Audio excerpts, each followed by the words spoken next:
मकसद ही ये खोलने का था कि जहाँ जहाँ लोगों के मुतालबे हैं, परेशानियाँ हैं, जहाँ नॉर्मल तरीक़ों से उनका जो मुतालबों का हल नहीं हो रहा है, वहाँ पे हम इंटरवीन करें और लोगों के मुश्किलात जो हैं वो कम करें।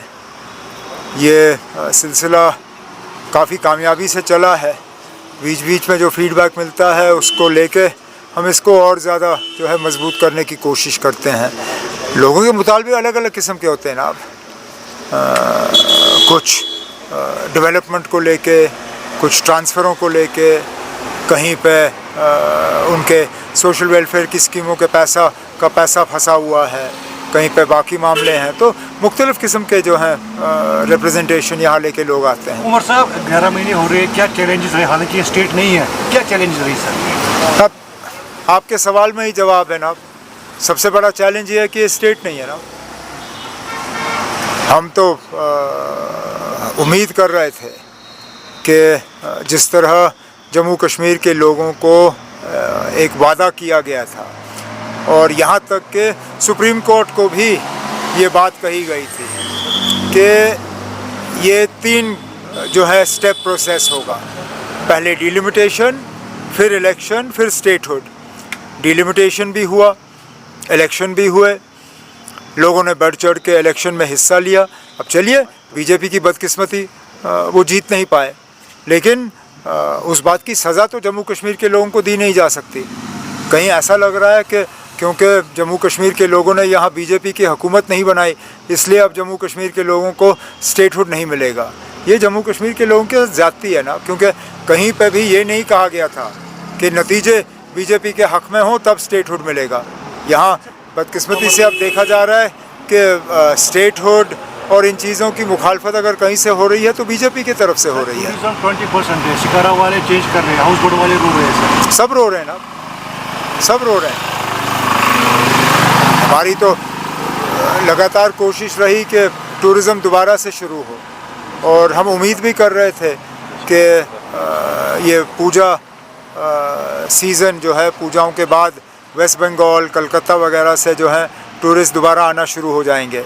लेकिन जिस तादाद में हम उम्मीद कर रहे थे उस तादाद में अभी लोग आए नहीं।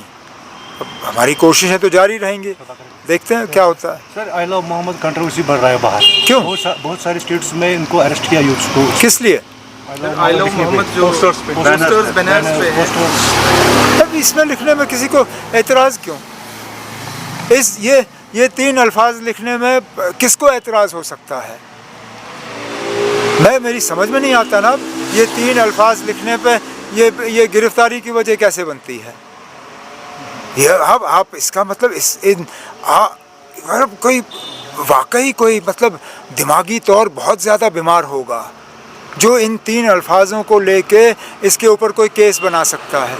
इस पर तो कोई केस, और मैं तो चाहूँगा कि अदालत फटाफट इस चीज़ को जो है दुरुस्त करें। ये कहीं पे भी ये 3 अल्फाज लिखने, आई लव मोहम्मद, कहाँ से गैर कानूनी है ना?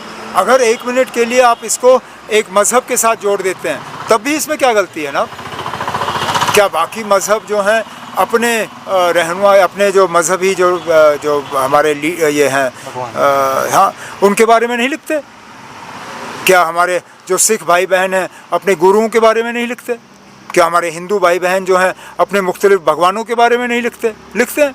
आप जम्मू कश्मीर से बाहर जाइए, शायद ही आपको कोई गाड़ी दिखेगी जहाँ पे किसी भगवान की तस्वीर नहीं होगी। तो अगर वो गैर कानूनी नहीं है तो ये कहाँ से गैर कानूनी हो जाता है ना? उमर साहब, आप कंटिन्यूसली जो है पिछले 11 महीने से काम कर रहे हैं। लास्ट टाइम आलोकी सुनील शर्मा ने कहा था कि ये डिफरेंट नैरेटिव चला रहे हैं। क्या चला रहे हैं? डिफरेंट नैरेटिव चला रहे हैं। ट्रांसफ़र के लिए तो बात करेंगे, लेकिन जो काम करना है वो काम नहीं करेंगे। LOP का डेजिग्नेशन क्या है? Leader of the opposition.